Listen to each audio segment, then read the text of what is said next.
I belong to you. Hi guys, it's Kelsey here. Welcome back to my channel, Law and Order SVU OC fan. So I really have missed filming for you guys. I've been super busy, like I said in the previous video. I actually just got back from being on vacation in New York, and I'm gonna recap my vacation in separate videos later on. But I just want to say I had the time of my life, and I actually got to meet Chris and Mariska twice. So that was very lucky. Luck and timing were definitely on my side this entire trip. I've never been so lucky in my whole life. Just being there, and I've wanted to go to New York since I was 12, 13 years old. And for me at 29 to get the opportunity to go and to experience what I experienced was just, I'm still on cloud nine, to be honest. But I was actually there during premiere week. So what I'm actually going to do right now is I'm going to recap the premiere in 3 separate videos. I'm going to do SVU first. Season 23, episode 1 will be in this video. And then I will do the second part in another video. And then I will do Organized Crime, the first episode of season 2, in another video. So I'm going to recap the premiere in 3 separate videos. So this video I'm going to do right now is the first episode of SVU called And the Empire Strikes Back. So we open with kind of a little recap from last season, the case, with the woman or single mothers being trafficked, trying to get apartments. They were, coerced into having sex with all these men. And then it turns out it was linked to this woman, Catalina, who, was heard to have done lots of good, but apparently, she's dirty too. So we find out she's dirty, and then it all links up to Congressman Howard. So we get to see that, and then of course the non-wedding with Finn and Phoebe, and then the 2 moments between Rollins and Carisi, and then of course Benson and Stabler. Rollins and Carisi, we opened the episode with them in the courthouse late at night, making out in the courthouse. I'm going to tell you right now, I'm not a big, huge Releasy fan, so I'm sorry to all you Releasy shippers out there who like and subscribe to my videos. I'm just not a big fan of them. I don't know if I liked them together, to be honest. It was just a little weird seeing Amanda being so giddy with Carisi, even though Carisi's been head over heels with Rollins since the first day he met her. But I just didn't like seeing them together. It was just too weird, especially for Amanda to be as giddy as she was, because Rollins has kind of, slept around a little bit. She's got 2 kids with 2 different dads. So it was just kind of weird to see her being all giddy, like with Carisi like that. But we do open up with that, kind of being in the moment with each other, oh, I can't believe, is this really happening? Is this real? It's like, come on. Oh, you can give it to them, but not to Benson and Stabler. To me, I don't think that's fair. But anyway, so then we see Kat and her girlfriend Celine leave the wedding. Finn's giving him the flowers. And then Finn mentions, oh, Captain, wants all hands on deck with this case with Congressman Howard. Actually, Benson was supposed to meet Carisi at the wedding. Or not at the wedding, at the courthouse, because they're trying to discuss a deal. And Benson is an hour late, and we find out that her and Elliot were still at the wedding. So according to Warren Light, he did say that Benson and Stabler did dance at the wedding.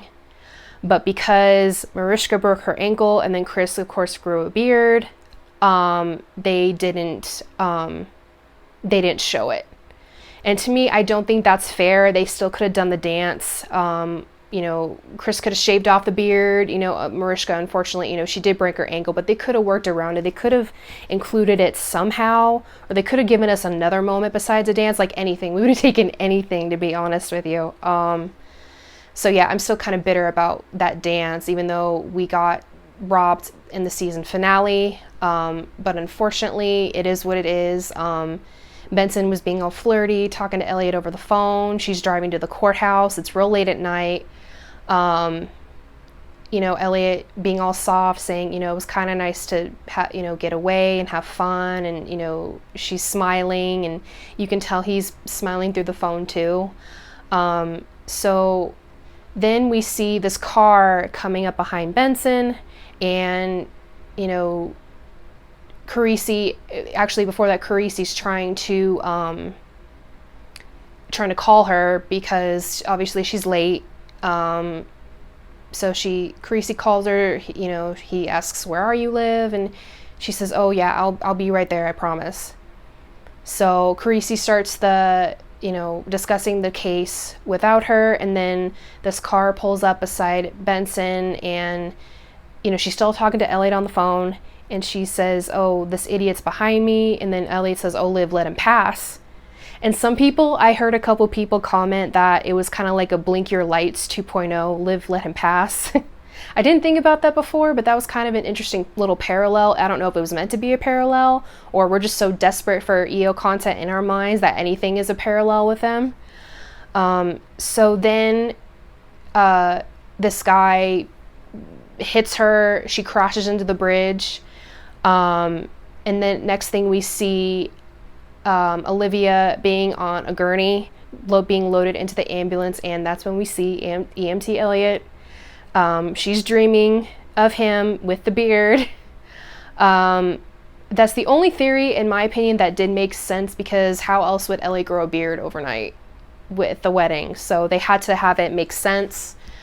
So then, she's like, "Oh, Elliot," and he says, "Liv, stay with me." And then we had a little debacle whether he said, "Hey, I'm here," or "Baby, I'm here."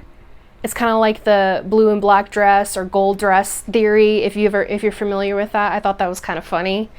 I heard "baby" the first time, but then the second couple times I heard it, I said "hey."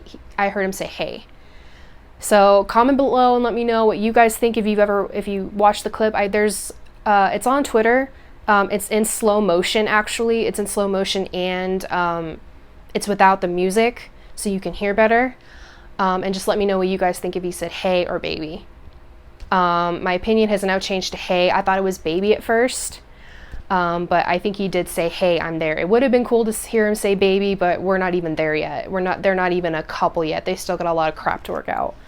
So she's loaded into the ambulance, and then she kind of shakes her head, and it's the male paramedic who does in fact have a beard. So she was picturing Elliot because they were talking on the phone with each other right before she crashed. So then I don't know how much time has passed in between her being in the ambulance and then her being back in the office. I would assume maybe a week or two, because she's behind a desk. She's got the boot on her ankle.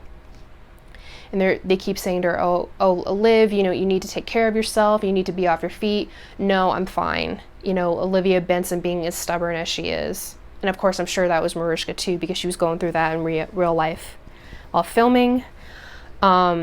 So then we get to see the case being, they're trying to find Congressman Howard, and eventually Kat goes undercover. They find this underage kind of sex party with underage girls that the congressman is involved in. So Kat goes undercover, trying to get information. Finn's with her. Rollins and Carisi are listening in on the conversation. Then we see Congressman Howard, talking to this young girl. She looks like 15.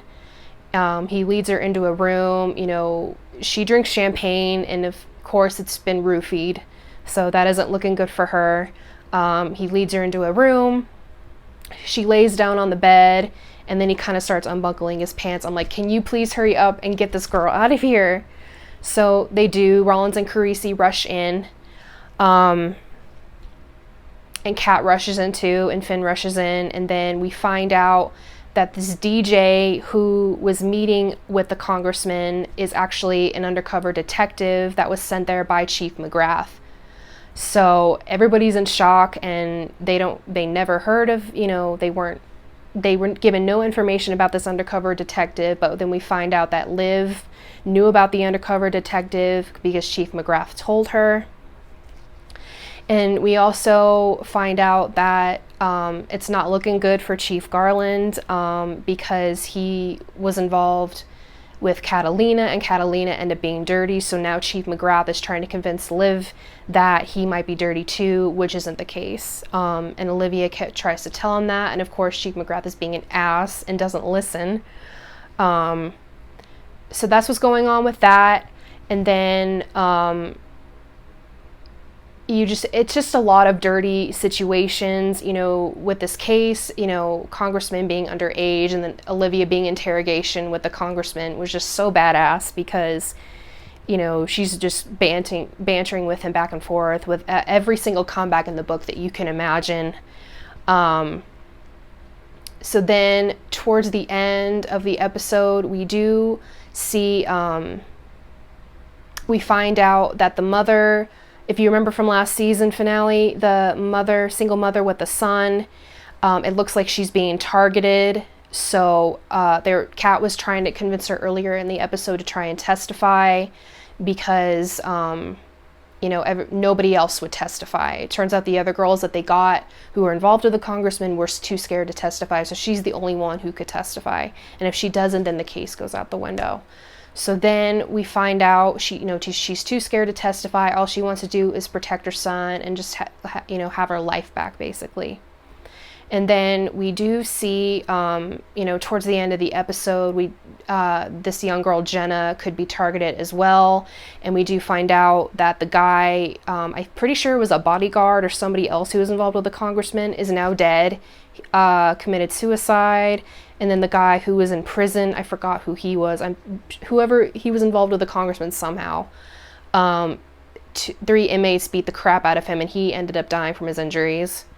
And then we find out that Catalina she was dead on the roof of a car. So she looked like suicide, but I'm pretty sure it was murder. That's pretty easy to figure out, in my opinion. So then Rollins and the undercover go to Jenna's house. You know, they try calling the parents. Parents didn't answer. When they get to the house, the parents pull up asking, "Why are you at my house?" And they said, "Oh, we need to find your daughter." And then they go into the house. They can't find Jenna anywhere. And then that's how the episode ends in part 1. It was